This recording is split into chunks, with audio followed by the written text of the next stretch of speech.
प्रधान कर्म। तो पहला है वमन। तो अगर मुझे पहले किसी पेशेंट को वमन कराना है, ठीक है, तो क्या होगा, उसका प्रोसीजर क्या होगा और पहले कब कराएंगे? वमन किस केस में मैं करवाऊंगी, बताइए प्रीति जी। मैम वमन जिसमें कफ बढ़ा हुआ होगा। बिल्कुल, कफ बढ़ा हुआ होगा या कफ के साथ अगर पित्त भी बढ़ा है तो भी चलेगा, ठीक है। अगर कफ बढ़ा हुआ है तो मैं उस केस में वमन करवाऊंगी। अब जितनी भी व्याधियां आएंगी, चाहे वो अस्थमा हो या ज्वर हो या मेरे अजीर्ण हो या मेरे को डाइजेशन रिलेटेड इश्यूज हो, अगर वो कफ की वजह से है तो वहां पर मैं सब में वमन करवाऊंगी, ठीक है। और अगर मैं हेल्थी भी हूँ तो मैं कौन से ऋतु में वमन करवाऊंगी? बसंत। बसंत। ठीक है। और मैं किन केस में वमन नहीं करवाऊंगी?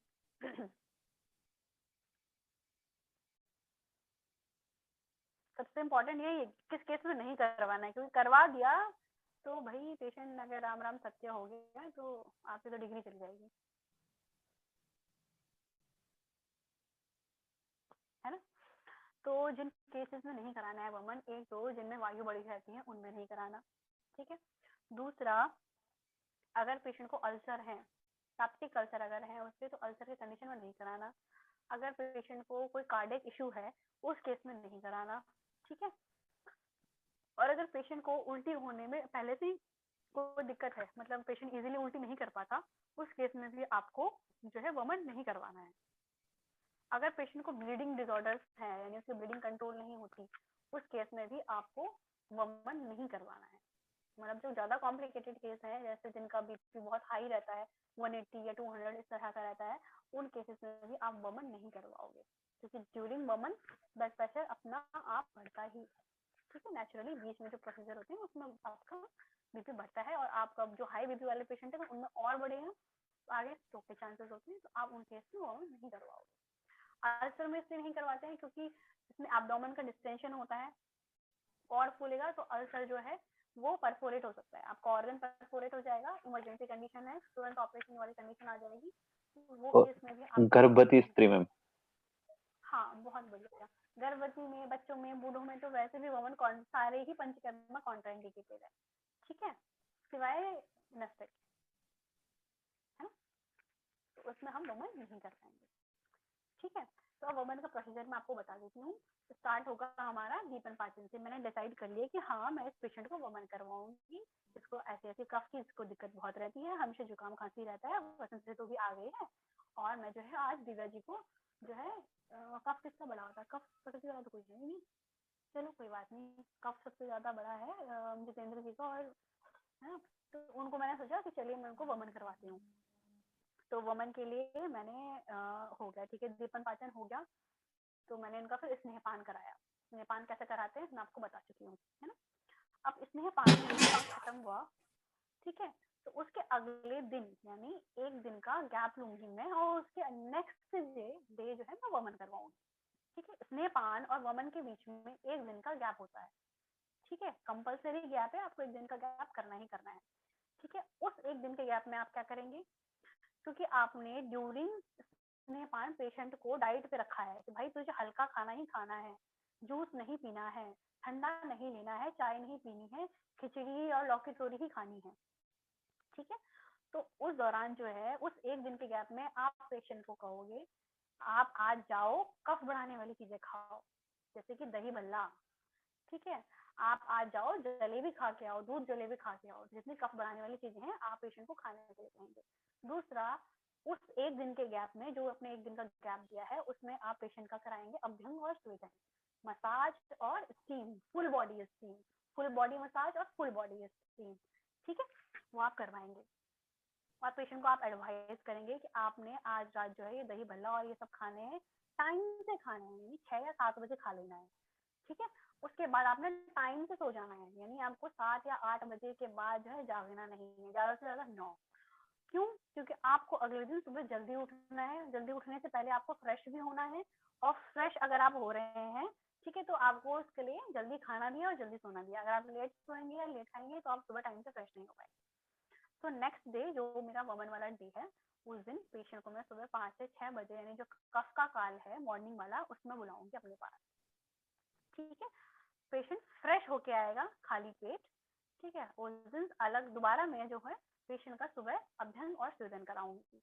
ठीक है, अभ्यंग सृजन करा के मैं पेशेंट को बोलूंगी कि आप आइए, आपका मैं जो है vitals, BP, blood pressure, pulse जो है, उसका वेट, उसकी रेस्पिरेटरी रेट क्या चल रही है, उसका सीएनएस एग्जामिनेशन, कार्डियक, उसका रेस्पिरेटरी पूरा मैं ऑस्कल्टेट करके जो है बोलूंगी हाँ ओके है, अब हम आपका वमन करवाएंगे।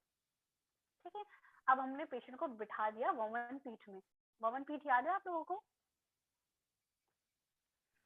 कल देखी थी। याद है मैम, आगे सिंक सा लगा हुआ था याद उसमें है, मैम। जो टेबल पे वो हाँ, पूरा नीचे मेजरमेंट वगैरह लगा हुआ था कितनी तो हो रही मैं है। जो है, हाँ बहुत बढ़िया, तो मैं उस वमन पीठ पर जो चेयर थी साथ में, उसमें मैं पेशेंट को आराम से बिठाऊंगी, दोबारा बीपी चेक करूंगी, हाँ ठीक है नॉर्मल आ रहा है। ठीक है, उसके बाद मैं पेशेंट को दूंगी मेडिसिन वमन के लिए, है ना। तो डायरेक्ट मैं मेडिसिन नहीं दे दूंगी, तो पहले मैं उसको थोड़ा सा पिलाऊंगी दूध। तो इसमें डिफरेंट डिफरेंट लोग डिफरेंट डिफरेंट तरीके से करते हैं। तो कुछ लोग जो है लगभग 2 या 3 लीटर दूध एक साथ पिला के उसके बाद मेडिसिन देते हैं। कुछ लोग जो है वो 5-6 ग्लास दूध पिला के फिर मेडिसिन देके और फिर बाद में थोड़ा सा दूध देते हैं। ठीक है, तो कुछ लोग जैसे कहते हैं आकंठ तक फुल जो है गला करके उसके बाद मेडिसिन देते हैं। कुछ जो है वो फुल गला कर नहीं करके तब जो है मतलब थोड़ा सा आधा जो है पेट भर के ही जो है मेडिसिन दे देते हैं। दोनों ही मेथड्स जो है अपने आप में कर। तो हमने पेशेंट को क्या करना है, दूध पिलाना है। ठीक है, दूध पिलाने के बाद मैं पेशेंट को दूंगी मेडिसिन। तो मेडिसिन में क्या क्या होता है वमन कराने के लिए, उसमें डलता है मदन फल, वचा और सेंधा नमक। ये 3 तो डलेंगे ही डलेंगे। उसके अलावा जो है आप डिजीज के अकॉर्डिंग भी चीजें डाल सकते हो। अगर आप किसी रिस्पायरेटरी ट्रैक्ट की जो डिजीज है, जैसे खांसी, जुकाम, अस्थमा, ठीक है, उनके लिए आप अगर वमन करा रहे हो तो उसमें आप मुलेठी डाल सकते हो। ठीक है, अगर कोई स्किन डिजीज है जैसे सोरियासिस हो गई, विटिलिगो हो गया, ठीक है, इनके लिए आप अगर वमन करवा रहे हैं उसमें आप जो है आप नीम का चूर्ण जो है, नींबू चूर्ण, नीम का चूर्ण ऐड कर सकते हो, वो आपकी श्रद्धा भक्ति है। तो आपने एक कटोरी ली, उसमें आपने थोड़ा मदन फल का चूर्ण डाला, फिर आपने उसमें डाला वचा, उसमें आपने डाला सेंधा नमक, फिर आपने उसमें डाल दिया मुलेठी। मुलेठी जो है वो वॉमिट कराने में हेल्प भी करता है, तो मुलेठी। फिर आप जो क्या है क्या करेंगे, इसमें डालेंगे आप शहद। शहद को मिला के इसको एकदम चटनी जैसा बना लेंगे। शहद आप अपनी मर्जी से जितना भी डाल सकते हैं। अब आप पेशेंट को ये डायरेक्ट खाने के लिए भी दे सकते हो, या आप इसको जो है 1 ग्लास दूध में ये पूरा घोल कर भी इजिली हो गया पिया जाएगा, वो भी आप दे सकते हो। आपको पेशेंट को बोलना है कि बिना टेस्ट लिए जो है वो ये खा ले या पी ले, क्योंकि टेस्ट जो है वो बहुत गंदा, बहुत कड़वा होता है। ठीक है, पेशेंट मुंह से ही बाहर उल्टी कर सकता है, तो आप ये नहीं चाहते, क्योंकि मेडिसिन अंदर जाएगी नहीं तो फिर वो अपना काम करेगी नहीं अदरवाइज। तो बाकी आप जो है इस दौरान जो है वो है कुछ मंत्र हैं, वो भी आप मंत्र गाते हुए जो है हम पेशेंट को दवाई देते हैं। अगर आपको याद है तो ठीक है, नहीं याद है तो आप ऐसे भी पेशेंट को दवाई दे सकते हो। तो पेशेंट ने दूध पी लिया था, फिर आपने 1 ग्लास दूध में ये दवाई जो थी हमने बनाई, मदन फल, वचा, सेंधा नमक, मुलेठी और शहद डाल के ये आपने पेशेंट को दे दी खाने के लिए। उसके बाद आप जो है 20-25 मिनट तक इंतजार करोगे इसका, कि पेशेंट को जो है उल्टी के वेग आने शुरू हो। ठीक है, समझ में आ रहा है? इमेजिन कर पा रहे हैं? जी मैम। चेहरे की हाँ जी आंखों के बिल्कुल। आगे मूवी चल रही है ना? हाँ जी, हाँ बिल्कुल। हाँ ठीक है। तो अब क्या होगा कि मैंने 20-25 मिनट तक मैं वेट करूंगी कि हाँ, यूजुअली 20-25 मिनट तक वेग आने शुरू हो जाते हैं। तो इसके बाद जब वेग आने मैंने देखा हाँ वेग आने शुरू हो गए हैं, तो मैं पेशेंट को जो है साथ में क्या दूंगी, मुलेठी जो होते हैं, हम मुलेठी का साथ में फांट या फिर मुलेठी का हम जो है काढ़ा बना के तैयार रखते हैं साथ में। तो पेशेंट को हम 1-1 गिलास करके जो है वो मुलेठी का फांट भी पूरा पीने के लिए बोलते हैं। ठीक है, तो अब मुझे पता कैसे चलेगा कि जो उसके मुंह से उल्टी आ रही है वो वेग है कि नहीं है, क्योंकि इसमें जो हम करते हैं वो काउंट करते हैं हम वेग। तो वेग क्या होता है पहले आप वो समझिए। जो पेशेंट उल्टी कर रहा है इतना फोर्सफुल कर रहा है कि वो अब कंट्रोल नहीं हो सकती। जो फोर्सफुल एक्सपल्जन है आपके स्टमक के कंटेंट का, जो फोर्सफुल एकदम बहुत ही तेजी से आएगा धार बन के, वो कहलाता है वेग। क्योंकि इस वेग के अलावा भी वमन के दौरान कुछ छोटे छोटे यानी बहुत ज्यादा कम वॉल्यूम वाले, थोड़ा सा या हल्का सा या मुंह से ही निकल गया, ऐसे छोटे छोटे उपवेग भी आते हैं जो फोर्सफुल नहीं होते। ठीक है, जैसे हमें नॉर्मल जो उल्टी होती है, हाँ, करके जो हम हो जाती है, वो उपवेग होती है, वो वेग नहीं होती। जो वमन के टाइम में वेग आता है वो ऐसा आता है कि पूरा पेट जो है वो पूरा सिकुड़ गया और सारा एक साथ बाहर आ गया। उसका कंटेंट भी ज्यादा होता है, उसका फोर्स भी ज्यादा होता है, तो हम वो वेग काउंट करेंगे। ठीक है, मिनिमम जो है 4 वेग आने के बाद हम जो है वमन देखते हैं कि हाँ पेशेंट का बॉडी कैसी है, उस हिसाब से हम आगे एडजस्ट करते हैं। मिनिमम 4 एंड मैक्सिमम 8, कभी कभी पेशेंट को 10 वेग भी हो जाते हैं। ठीक है, तो जो इसमें वेगों के नंबर पर शुद्धि है, यानी हमारे जो पेट मतलब हमारा वमन कितना शुद्ध हुआ है, वो वेगों के नंबर के आधार पर भी हम काउंट करते हैं। 4 वेग, 6 वेग या 8 वेग। ठीक है, तो अगर हीन शुद्धि है तो 4 वेग, मध्यम शुद्धि है तो 6 वेग, और प्रवर जिसे हम कहते हैं उत्तम शुद्धि हो गई, बहुत बढ़िया शुद्धि हो गई, तो 8 वेग। ठीक है, तो इस तरह से हम बार बार पेशेंट को जो है मुलेठी का जो फांट है वो पिलाते रहते हैं, और कुछ टाइम के बाद से 2-3 ग्लास पी ले तो फिर पेशेंट को वेग या उपवेग जो है वो आते रहने हैं, जिसको हम काउंट करते रहेंगे। ठीक है, और हम ये भी काउंट करते रहते हैं कि हमने पेशेंट को कितना लीटर लिक्विड दिया, दूध से लेकर फांट से लेकर हमने कितना दिया और उसने कितना निकाला। ठीक है, ताकि हम बाद में जो हमने नीचे मेजर करने के लिए रखा है, हम उसमें ये देखें कि अदर देन जो हमने उसे दिया है, अंदर से भी कुछ निकला कि नहीं निकला, है ना। तो वो भी हम बाद में मेजर करते हैं कि हाँ थोड़ा अमाउंट में अंतर था, यानी कुछ अंदर जो गंदगी थी वो बाहर आई है। ठीक है, कुछ टाइम के बाद जो होता है वेग आने अपने आप में ही बंद हो जाते हैं। आप मुलेठी का पानी पिलाते हो तो जो पिला रहे हो वही आती है, साथ में जो मेडिसिन होती है वो आपकी बाहर आ जाती है। ठीक है, तो मेडिसिन जब तक अंदर रहेगी आपको वेग आते रहेंगे। तो मेडिसिन जैसे ही बाहर आ जाएगी, एक बार में आती है तो पूरी नहीं आती, कभी कभी आ जाती है पूरी, फिर भी आप बार बार कराते रहते हो मुलेठी से, तो उसका जो है अंदर स्टमक क्लीन होता रहता है। तो जब मेडिसिन पूरी बाहर आ जाती है, तो बार बार आपने 6 बार करा लिया, नहीं बाहर आ रही है मेडिसिन, तो जब हो गया तो फिर तब आप जो है मुलेठी का फांट बंद कर देते हैं कि अब वेग नहीं आ रहे हैं, सिर्फ फांट जो पिला रही हूँ वही बाहर आ जा रहा है और मेडिसिन भी बाहर आ चुकी है। तो अब आप क्या करेंगे, पेशेंट को सिंपल जो सॉल्ट वाटर है, सॉल्ट वाटर पिलाएंगे उसको। 1-2 बार जो है वो सॉल्ट वाटर बाहर निकालेगा, वो वेग काउंट नहीं होता है। ठीक है, सॉल्ट वाटर से बीच का जो अंदर गंदगी वंदगी जो सब होगी वो बाहर निकल जाती है। पेशेंट जो है आपको कहेगा कि हाँ जी मेरा पेट अब हल्का हल्का महसूस हो रहा है। अगर पेट उसका अभी भी भारी महसूस हो रहा है तो इसका मतलब मेडिसिन अभी भी अंदर है। ठीक है, कई पेशेंट्स में एंड में जो है आपको पित्त यानी बाइल जो है, बाइल भी देखने को मिलेगा। जरूरी नहीं है कि दिखे, लेकिन किसी में देखने को मिलता है और किसी में देखने को नहीं मिलता है। पित्तांत अगर वमन हो रहा है, एंड में अगर पित्त आ रहा है, तो यानी आपको वहां पे वमन स्टॉप कर देना है, पित्त निकल गया, दैट इज द एंडिंग। ठीक है, समझ में आया? ओके, पित्त आ गया, जी। वेल एंड गुड, नहीं आया तो भी कोई बात नहीं है। ठीक है, तो अब आपने करा लिया पेशेंट को वमन, पेशेंट का जो है पेट हल्का भी हो गया है। कई बार इस दौरान पेशेंट कहता है कि मेरा ना पेट दर्द होने लगा है। ठीक है, तो आप पेट में जो है सिकाई करते हो।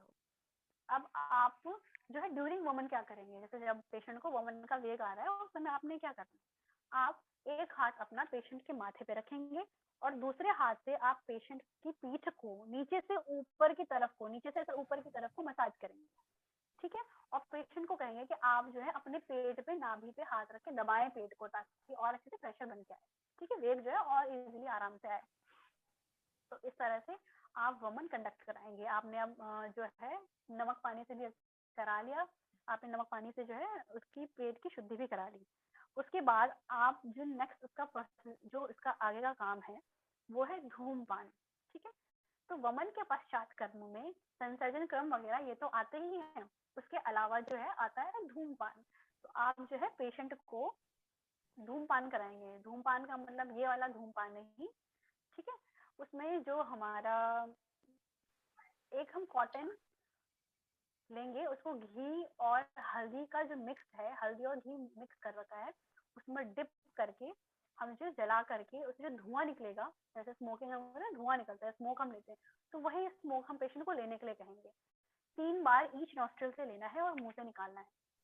3 बार इससे लेंगे और मुंह से निकालेंगे, इससे लेंगे मुंह से निकालेंगे, फिर इससे लेंगे मुंह से निकालेंगे, मतलब दोनों से 3-3 बार लेके मुंह से निकालेंगे। फिर मुंह से भी 3 बार लेंगे और मुंह से ही निकालेंगे, नाक से नहीं निकालना, निकालना मुंह से ही है। ठीक है, तो इस तरह से हम जो है को धूमपान कराएंगे। अब धूमपान कराने से क्या होता है कि बबन से तो हमने यहाँ का पेट का जितना भी कफ था सारा बाहर निकाल दिया, है ना। तो जब हम धूमपान कराएंगे तो धूमपान कराने से जो हमारे सर का यानी नाक का, गले का, कान का, या जितना का भी कफ होता है, वो भी जो बचा खुचा कफ होता है वो भी सारा निकल जाता है। ठीक है, इसके बाद आप पेशेंट को भेज देंगे, आप जाइए, आप आराम से रेस्ट कीजिए। उसके बाद जिस तरह की उसकी शुद्धि हुई है, हीन शुद्धि है, मध्यम शुद्धि है, प्रबल शुद्धि है, आप उसके आधार पर उसको डाइट प्लान बताएंगे, जिसको हम कहते हैं संसर्जन क्रम।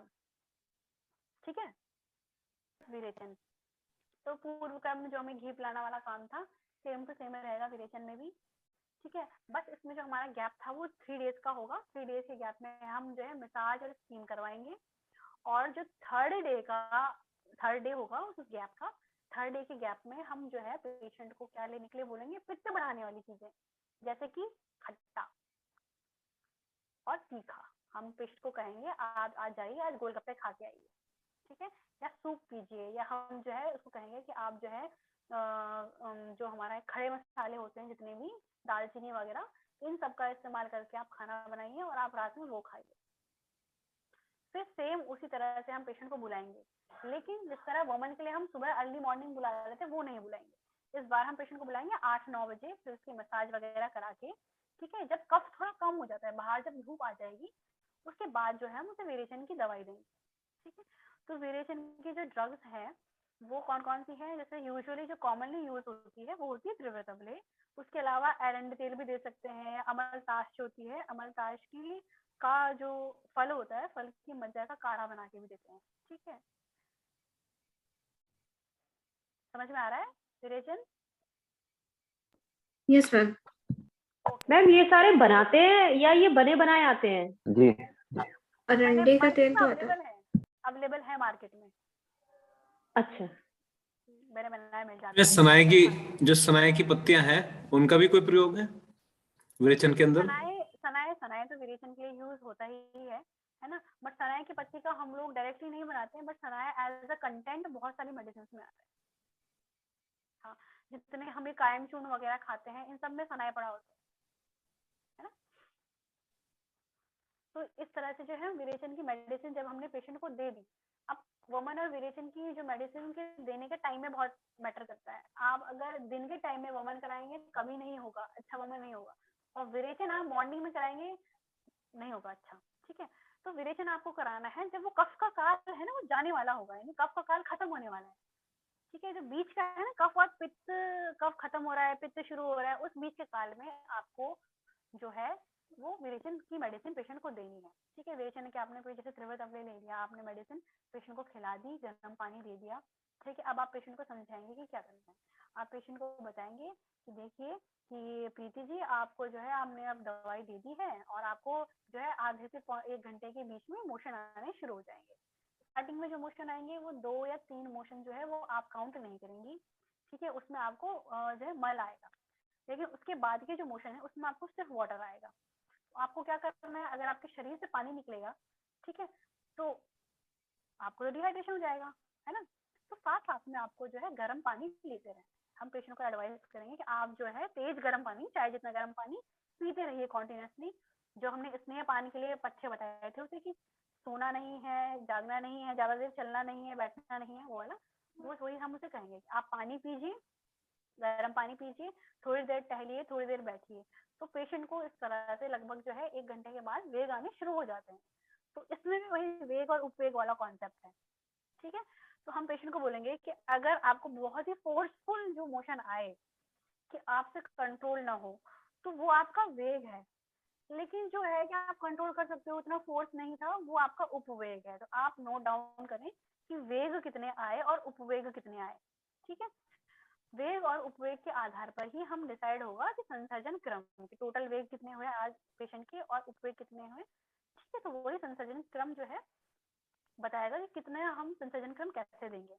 अगर जो है पेशेंट को 10 वेग आए हैं, वो उसकी हीन शुद्धि है, यानी हीन मात्रा में शुद्धि हुई है।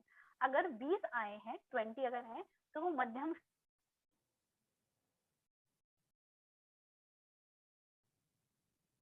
की वाहिनी बंद हो गई है।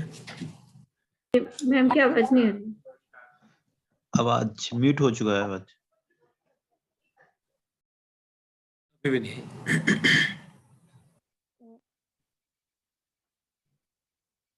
Mic off. हाँ अब ठीक है। अभी ठीक है? हाँ ठीक है आ अब। रही है अब आ रही है। कहाँ तक सुना था? वेग 10 10-20। 10 वेग 10 वेग हाँ, तो 10 तक 20 है तो वो में शुद्ध है, 20 तक है तो मध्यम शुद्धि है, और अगर 30 तक है तो वो जो है उत्तम शुद्धि है। ठीक है, पेशेंट ये 20 के 30 बाद वेग का, यहाँ पे 30 वेग का क्या मतलब है? वो 3 बार फ्रेश, 30 बार फ्रेश होंगे? हाँ 30 बार उसे अच्छा। फ्रेश नहीं, 30 उसको वेग आएंगे, जो फोर्सफुल वाला है ना वो उसको उतनी बार 30 बार आएगा। ठीक है, अब ये होता है कि मैं फ्रेश होने के लिए अभी वॉशरूम गई, लेकिन मुझे वहीं पे एक बार आया बहुत फोर्सफुल, फिर मैंने उठने के लिए भी निकल, मुझे दोबारा आ गया फोर्सफुल ही, तो वो 2 वेग काउंट होंगे, वो एक काउंट नहीं होगा। ओके। मैं बाथरूम तो एक बार गई, लेकिन मुझे वेग 2 आए हैं उस बार में, तो 30 वेग होने चाहिए। 20 के बाद पेशेंट की हालत बहुत गंभीर हो जाती है, उसे जाया नहीं जाता है। साथ में ये होता है कि आप इतनी बार मोशन जाएंगे तो आपको फिशर जो है, फिशर होने के चांसेस हो जाते हैं। एक पेशेंट को हुए थे, मेरे एक पेशेंट को। ठीक है, फिशर। तो हाँ फिशर जो है, फिशर तो बताओ, फिशर फिशुला पाइल जो है, एनल जो हमारी एनल एनस है, गुदा मार्ग है, गुदा मार्ग में कट लग जाता है बाहर की तरफ को, जिसके बाद में बहुत पेन और जो है जलन होती है, सेंसेशन। तो हमें पेशेंट को इतनी मेडिसिन देनी नहीं है कि वो उस कंडीशन में जाए, क्योंकि ये सब बातें तब की हैं जबकि बॉडी उतनी स्ट्रांग होती थी। आज की तारीख में किसी की बॉडी इतनी स्ट्रांग नहीं होती। ठीक है, तो पेशेंट को मतलब 15-20 वेग पे ही आपको मेडिसिन इतनी अमाउंट में देनी है कि उसको 15-20 वेग आए। फिर हमने वेग वगैरह आ गया, उसको कुछ टाइम के बाद शाम होते होते जो है पेशेंट को वेग आने अपने आप ही बंद हो जाते हैं। अगर नहीं आते हैं तो आप पेशेंट को जो है मंड देंगे थोड़ा सा पीने के लिए, और जो है मंड देने के बाद 1 या 2 वेग आते हैं, वो अपने आप ही मंड लेने के बाद जो है मोशन जो है बंद हो जाता है। चावल का जो बचा हुआ भाग है, चावल को। होता है, हाँ चावल का जो ऊपर पानी वाला भाग होता है वही, तो वो हम जो है मंड ले लेते हैं, दे देते हैं पेशेंट को। उसके बाद जो है पेशेंट को उस नाइट फिर हम इसका, जैसे हमारा वमन में धूमपान कराते थे, विरेचन के साथ ऐसा कुछ नहीं है कि हम धूमपान कराएं। ठीक है, हम सीधे संसर्जन क्रम कितनी शुद्धि हुई है उसके हिसाब से फॉलो करेंगे, है ना। फिर आता है हमारा इसका संसर्जन क्रम, ये हो गया हमारा विरेचन। ठीक है, अब विरेचन की ड्रग्स कौन कौन सी हैं जरा बताइएगा प्रीति जी, मैंने किन किन का नाम लिया था? मैम नहीं याद है इसकी। हम अरंड का तेल याद है बस। तेल, हाँ वही अरंड का तेल याद है। हरीत की का नाम सुना है? सॉरी किसका मैम? हरीत की, हरड़। हरड़ सुना है मैम। हाँ, तो हरड़ का पाउडर वगैरह। त्रिफला, त्रिफला का नाम सुना है? जी। यस मैम हाँ सुना है। हाँ, तो त्रिफला भी है, त्रिफला का काढ़ा पिलाया जाता है विरेचन के लिए। उसके अलावा जो है अमलताश मैंने बताया था, अमलताश के जो गुदा होती है उसका काढ़ा। ठीक है, और कुछ टैबलेट वगैरह हैं वो मैं नहीं बताऊंगी क्योंकि वो बहुत तेज वाली होती हैं, बहुत बैंड बज जाती है उसमें। ठीक है, इच्छा विधि इसका नाम सुना है कभी? किसका मैम? मैम किसका? जमाल जमाल जमाल गोटे का नाम सुना है? हाँ सुना है। मूवी में। हाँ, तो जमाल गोटे की एक टैबलेट आती है, उसका नाम उसमें जमाल गोटा भी है और भी चीजें हैं, तो वो है इच्छा विधि रस, उसका भी यूज होता है, बट उसका यूज बहुत ही कम हम लोग करते हैं। ठीक है, क्योंकि उससे कॉम्प्लिकेशन ज्यादा होती है। ठीक, तो ये था आपका विरेचन। और विरेचन हम किस कंडीशन में यूज करते हैं? जब पित्त बड़ा हुआ होता है। बड़ा होता है। हाँ, पित्त बड़ा है और अगर पित्त के साथ वात है तो भी हम विरेचन का यूज करते हैं। ठीक है, विरेचन जो है वो वात में भी अच्छे से अच्छा काम करता है। ठीक है, उसके अलावा कहाँ पे यूज नहीं करेंगे ये सबसे इम्पोर्टेंट है।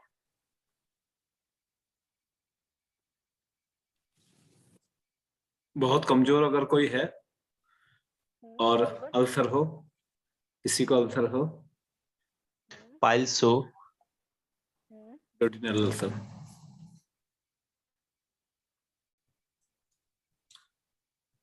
पाइल्स में तो फायदा करना चाहिए मेरे ख्याल से। पाइल्स में अगर हम मृदु दें, यानी उसको 4-5 वेग आए तो फायदा ही करता है, नो डाउट। ठीक है, पाइल्स में तो इंडिकेटेड ही है विरेचन।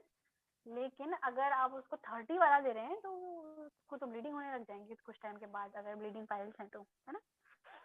तो हार्ट पेशेंट को भी ये चीज देखनी पड़ेगी, क्योंकि जो चीज ब्लड अगर प्रेशर और हार्ट आपके पेशेंट। बॉडी के, हाँ, ब्लड के वॉल्यूम को अगर कोई चीज कंट्रोल कर रही है तो आपके ब्लड के वॉल्यूम पे भी असर पड़ेगा। डिहाइड्रेशन अगर हो रहा है तो हार्ट पे तो जोर पड़ेगा ही, यानी और डिहाइड्रेशन डायबिटिक पेशेंट, तो नहीं देंगे। डायबिटिक पेशेंट नहीं डायबिटिक देंगे, पेशेंट बिल्कुल। डायबिटिक पेशेंट में यूजुअली सारे ही पंचकर्मा अवॉइड करने चाहिए, क्योंकि बॉडी में अच्छा उनके जान नहीं रहती, उनके बॉडी अच्छा में पंचकर्मा को सहन करने के लिए जान नहीं रहती, है ना। ये हो गया हमारा विरेचन। स्पेशली फिशर अगर किसी पेशेंट को पहले से है, या किसी को हर्निया है, हर्निया के पेशेंट को भी हम विरेचन और वमन दोनों ही नहीं देंगे, ठीक है। हर्निया अगर किसी का इनग्वाइनल हो तो उस कंडीशन में भी बमन अवॉइड करना चाहिए। किसी भी, हाँ, इंग्वाइनल में किसी भी केस में, क्योंकि एब्डोमेन की मसल्स पे तो प्रेशर पड़ता ही है ड्यूरिंग वमन, ठीक है, तो अवॉइड ही करना चाहिए, क्योंकि कोई फायदा नहीं है उस केस में वमन देने का, है ना। अगला है नेक्स्ट, विरेचन के बाद हम चलते हैं बस्ती के ऊपर। तो बस्ती हमने कल बताई थी, जो हम एनएल रूट से दे रहे हैं, that is Basti. It is of 3 type, निरुबस्ती, अनुवासन बस्ती और उत्तर बस्ती, ठीक है। इसके 3 टाइप्स हैं। निरुबस्ती जो हमने बताया था काढ़ा प्रधान है, वो निरुबस्ती होती है। फिर आती है आपकी अनुवासन बस्ती, जो कि आपकी तेल प्रधान बस्ती है। तो अनुवासन बस्ती के भी डोज के आधार पे 3 टाइप होते हैं, स्नेह बस्ती, अनुवासन बस्ती और मात्रा बस्ती। कल आपने मेरे मुंह से मात्रा बस्ती सुना होगा, जो मैंने बताया था आपको दिनचर्या में, कि दिनचर्या में हम मात्रा बस्ती रोज दे सकते हैं, यानी 30 ml या 40 ml या 50 ml कम डोज में जो है एनएल रूट से हम जो है ऑयल रेगुलरली पेशेंट को दे सकते हैं, ठीक है। थर्ड वन इज उत्तर बस्ती। तो उत्तर बस्ती जो होती है, ये होती है मूत्र मार्ग या गर्भाशय जो मार्ग है उसमें दिए जाने वाली बस्ती, उसे उत्तर बस्ती कहते हैं, ठीक है।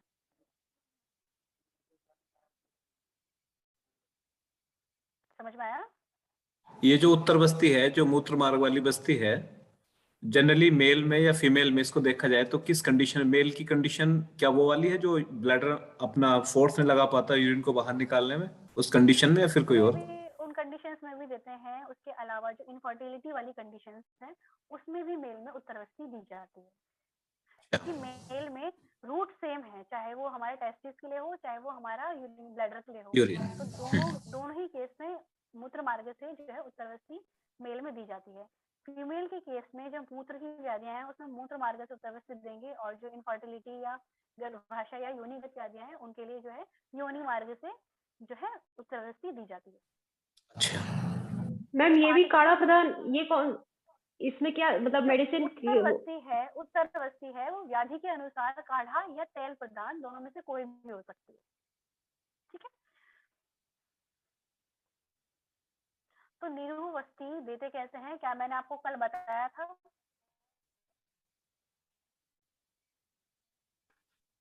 वो जो मैम एक आपने वो ट्यूब बताई थी जो जिसमें मार्क करने होते हैं, क्या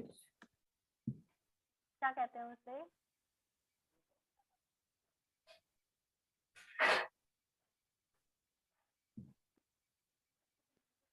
उसे कहते हैं बस्ती नेत्र, ठीक है। तो बस्ती नेत्र से जो है हम बस्ती देते हैं, ठीक है। तो वो तो हो गई निरुबस्ती। अब निरुबस्ती देते कहाँ कहाँ पे और कहाँ कहाँ पे नहीं देंगे, आप मुझे ये बताइए, ये सबसे इम्पोर्टेंट है।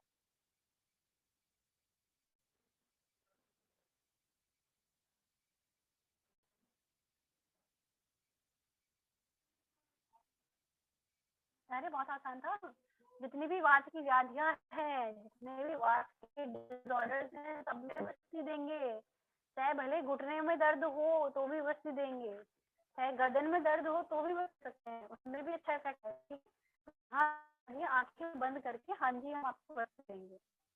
तो जो है वो सिंगल डे का हमारे वमन या विरेचन में हम पान करा के हम वमन या विरेचन करा लेते हैं, ऐसा बस्ती में नहीं होता, ठीक है। अगर मुझे किसी पेशेंट को बस्ती देनी तो मैं उसको कल से बुला लूंगी कि आप जो है कल सुबह आ जाइए।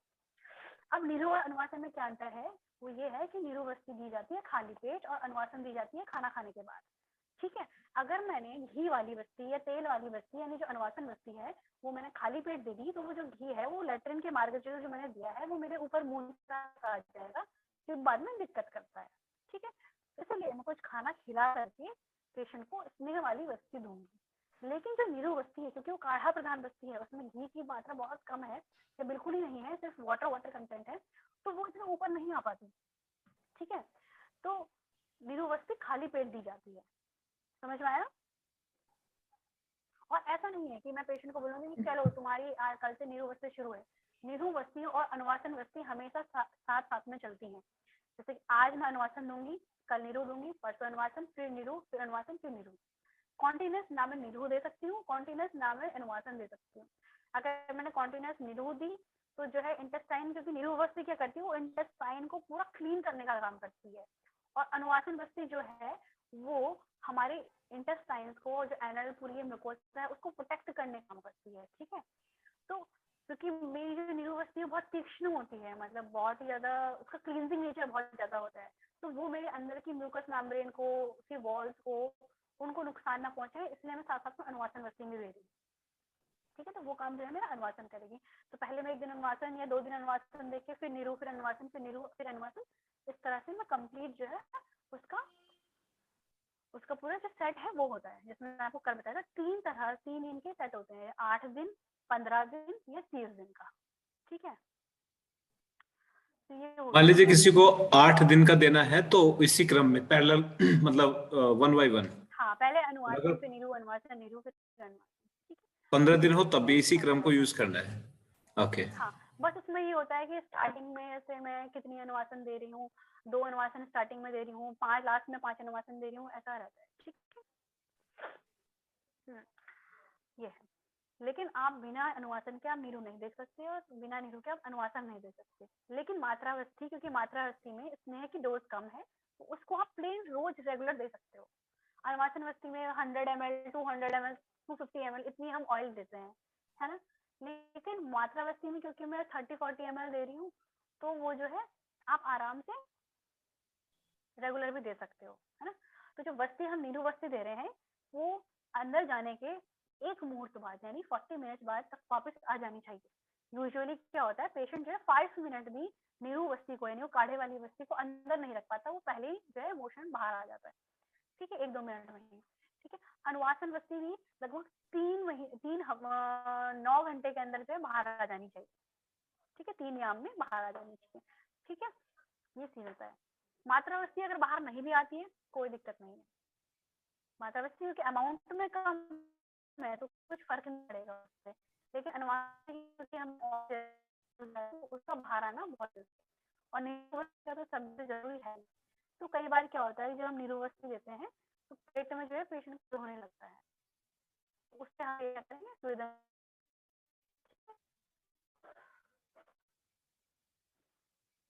मैम वॉइस ब्रेक हो रही है आपकी। बाकी लोगों को आ रही है मेरी आवाज? अभी ठीक है। नहीं मैम, बीच ब्रेक में नहीं, पहले ब्रेक हुई थी मैम पहले। ठीक है। इस तरह से जो है हम बस्ती देते हैं और बस्ती करेंगे। ठीक है, तो जो मात्रा बस्ती है या अनुवासन बस्ती है उसको हम नॉर्मल सिरिंज से भी दे सकते हैं, कैथेटर लगा के आगे, क्योंकि हमारे पास जो है 30 ml, 40 ml, 100 ml की सिरिंज तो आती ही है। ठीक है, आगे से रबर का कैथेटर लगा लेंगे 8 नंबर का। ठीक है, तो उससे हम जो है ऑयल अंदर दे देते हैं। ठीक, तो ये मैंने आपको कल बताया था। कहाँ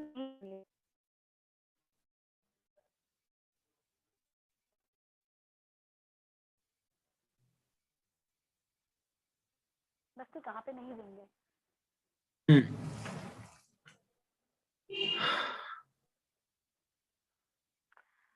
ठीक है, मैं बताती हूँ। एक तो जिनमें एनल में जिनको पाइल्स है उसको आप बस्ती नहीं दोगे।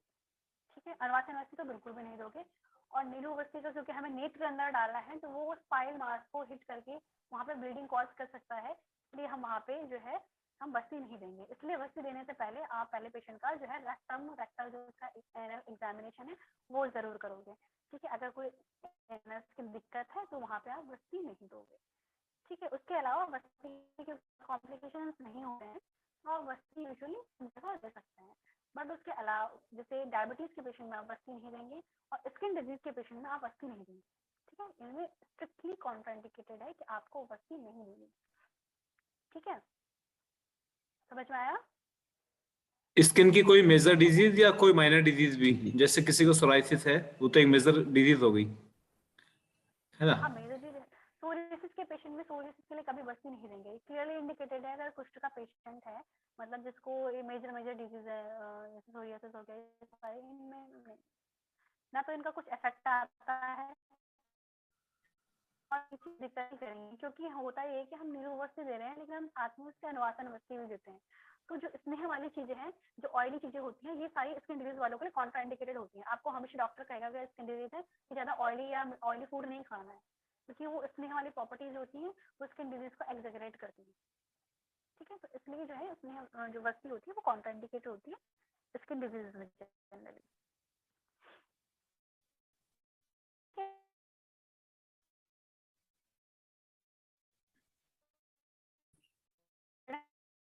ब्रेक हो रही मैम, क्लियर। आगे बढ़े। Yes ma'am. ठीक है।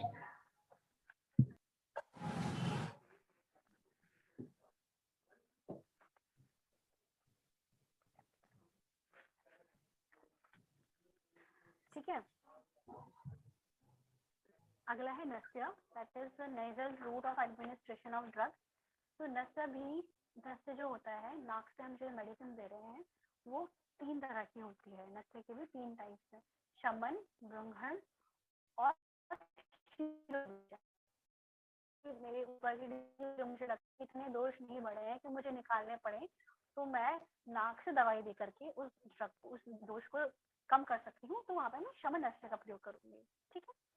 दूसरा है ब्रुंघन, जो मुझे लगता है कि यार यहाँ पे दोष कम है और मुझे बढ़ाने की जरूरत है। स्पेशली जैसे हम कहते हैं ना, मेधा को हम बढ़ाने के लिए, ब्रेन के लिए हम बादाम का तेल, मैंने कल बताया था आपको, है ना।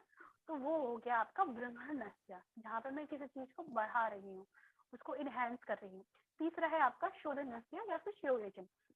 जब दोष बढ़े हुए हैं हमारे शरीर में, जैसे कभी देखा होगा हेडेक होता है बहुत ज्यादा और ये सारी चीजें होती हैं कि भारी भारी लगता है, पूरा कफ भरा हुआ होता है, तो उस केस में जो है मैं वहां पे क्या करूंगी, शिरोविरेचन करूंगी।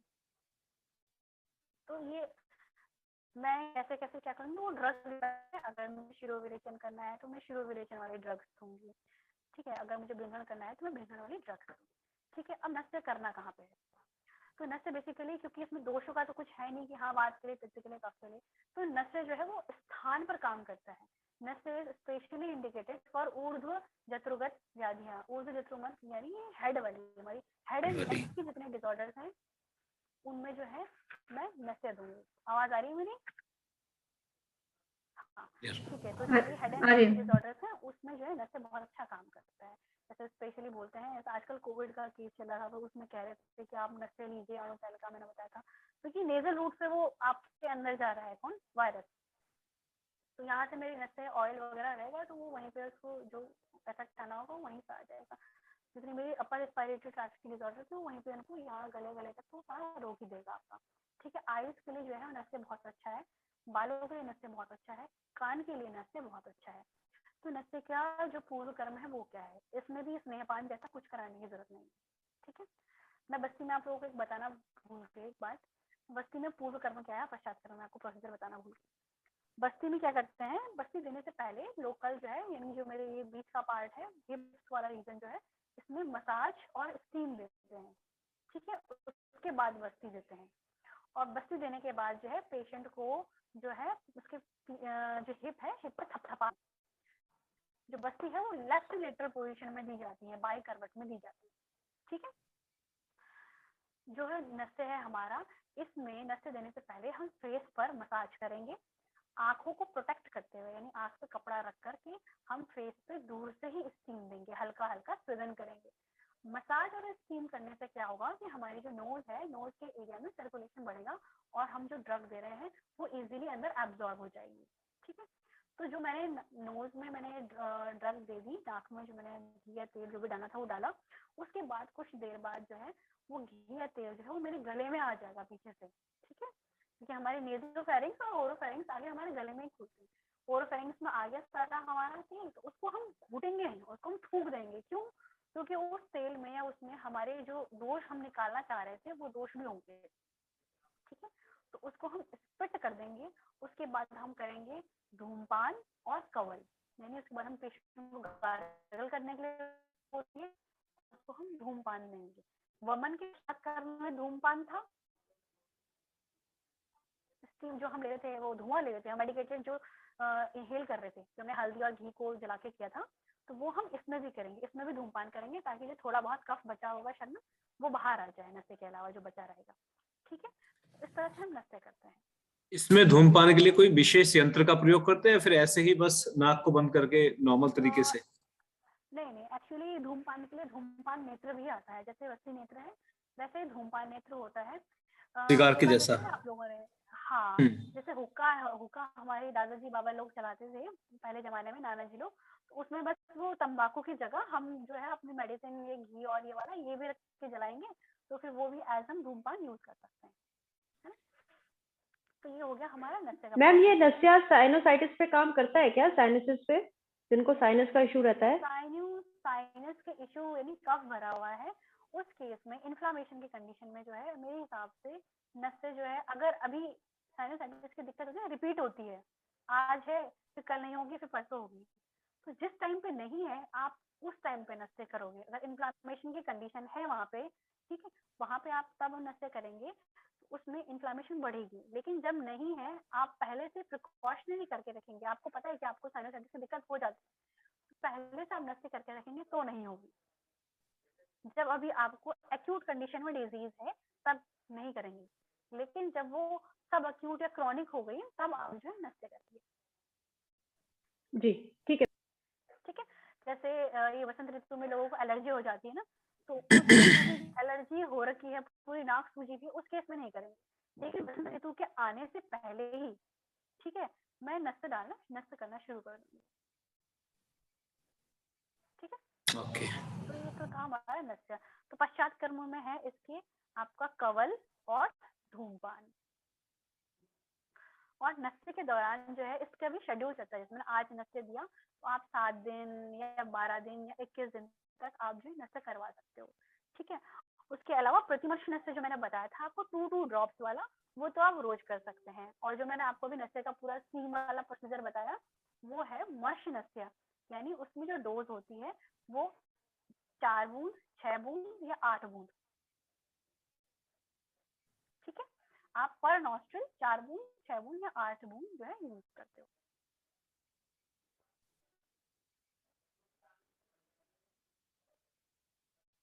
समझ में आया? नस्से को आपने बताया था भी 7 दिन, या इस तरीके से वो लगातार बताया था, या 7th डे इस तरीके से बताया था आपने? लगातार लगातार लगातार लगातार 7 दिन, 7 डेज में, हाँ। दिन में केवल एक बार, या कोई इसका हाँ, भी समय है? मॉर्निंग में, और प्रेफरेबल होगा कि आप सुबह सुबह खाली पेट करें, स्पेशली प्रतिमर्श नशे है ये तो रोज सुबह कर ही सकते हैं। अपना उठे, फ्रेश हुए, ब्रश किया, ठीक है, अपना ब्रश करने के बाद आपने 2 बूंद इसमें 2 बूंद इसमें डाली, अपना नहाने धोने के बाद हो गया, है ना। तो जैसे आप कई पेशेंट्स जो होते हैं जिनको ये झाइयाँ होने लगती है, ठीक है, इन लोगों में बहुत अच्छा काम करता है कुमकुमादी तेल। कुमकुमादी तेल एक आता है, थोड़ा महंगा आता है, कुमकुमादी तेल का नशा, 2 बूंद इसमें 2 बूंद इसमें। ये मुझे होती है झाइयाँ, मुझे तो काफी झाइयाँ होती है। आप यूज कीजिए। बिल्कुल बिल्कुल। कुमकुमादी तेल? हाँ, कुमकुमादी तेल इजीली अवेलेबल है, बेटर होगा कोटेकल का लीजिएगा। तो अगली जो थेरेपी है रक्त मोक्षण, जिसे हम कहते हैं ब्लड लेटिंग। तो अभी तक हमने जो बात करी वो दोषों की बात करी, बट कई बार क्या होता है हम दोष के अनुसार चिकित्सा करने पर भी पेशेंट को आराम नहीं आता, तो उस समय हम ये समझते हैं कि जो दोष हैं वो रक्त में स्थित हो गए हैं और रक्त दूषित कर चुके हैं, तो तब उस केस में हम जो है रक्त मोक्षण करते हैं, ठीक है। तो रक्त मोक्षण को करने के 2 तरीके हैं, या तो आप शस्त्र से रक्त मोक्षण करें या आप अनुशस्त्र से रक्त मोक्षण करें। तो जो शस्त्र से रक्त मोक्षण हम बेसिकली करते हैं, डिफरेंट टाइप्स होते हैं, बट जो क्लिनिकली और जो सबसे कॉमन है, मैं आपके साथ सिर्फ वो शेयर कर रही हूँ, वो है आपका सिरावेद, जिसे इंग्लिश में वीनस सेक्शन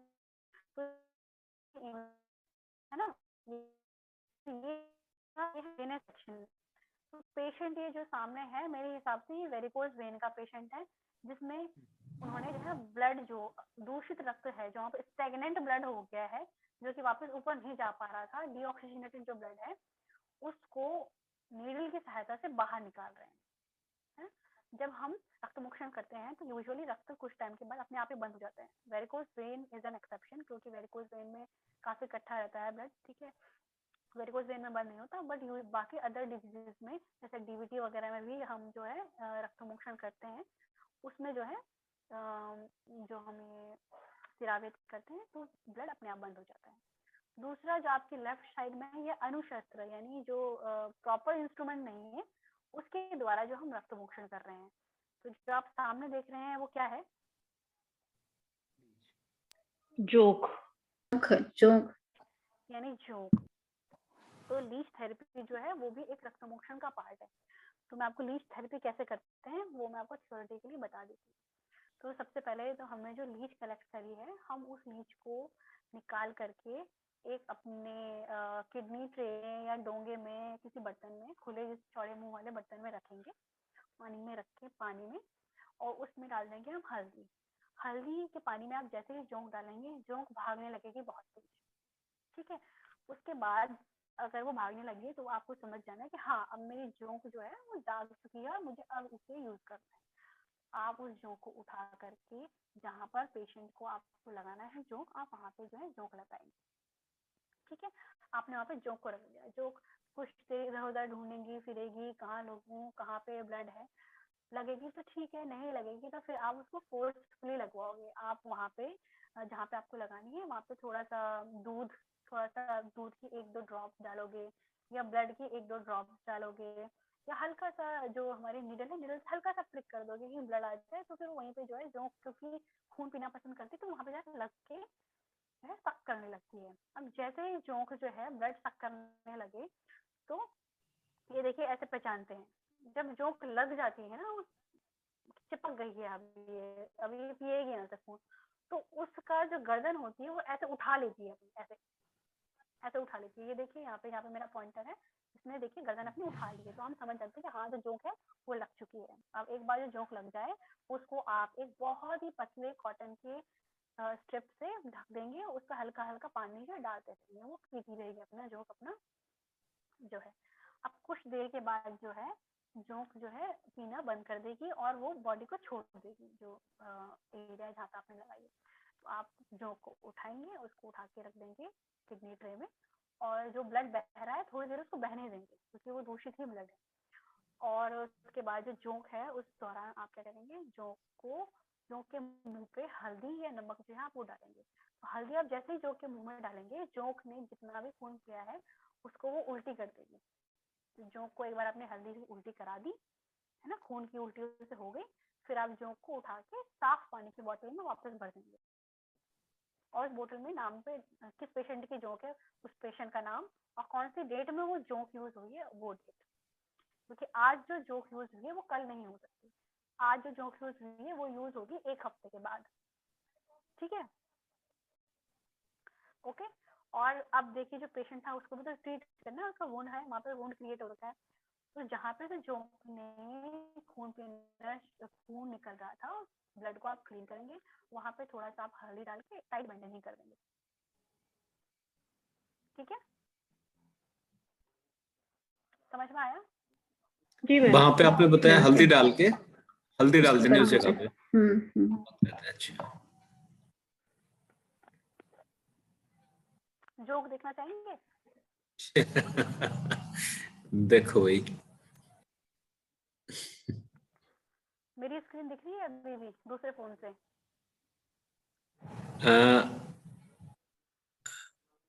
अच्छा, नहीं, दूसरी वाली स्क्रीन नहीं दिख रही मैम, वो आप कोई कुछ नहीं दिख रहा उसमें। मेरा फेस दिख रहा है दूसरी वाली स्क्रीन से? नहीं मैम, कैमरा, हाँ, अब दिखा है, अब दिखा है। और कैमरा फ्लिप का ऑप्शन भी है, अब क्या दिख लैपटॉप रहा दिख है? रहा है, लैपटॉप। ओके, अब जॉब दिख रही है? दिख रही है। ये दिख क्यों रही है, पाली? दिख रही है। 2 3 है। ओके, अभी क्या दिख रहा है, लैपटॉप या वो? ठीक है, फेस।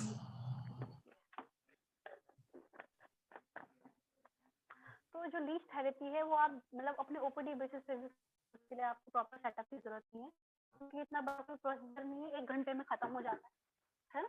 तो लीच आप थेरेपी यूज कर सकते हैं, स्पेशली जो एक्ने होती है आपके यहाँ पे, ठीक है, उसमें लीच थेरेपी यूज होती है फेस पे, दाने इम्प्योरिटीज वाले सब में लीच थेरेपी बिना सोचे समझे आंखें बंद करके यूज कर सकते हो, लेकिन कहाँ पे नहीं करना है वो हमेशा याद रखना है, ठीक है?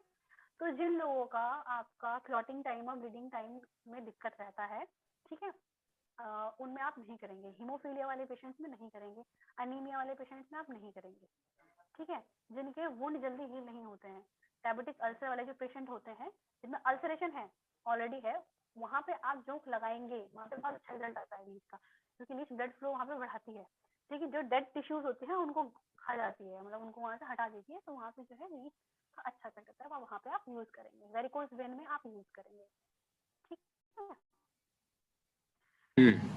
एलोपेशिया में यूज करेंगे, जो लोग टकले वगैरह होते हैं ना, बाल वगैरह टूटते हैं, उसमें आप लीच यूज करेंगे। अच्छा, समझ में आया?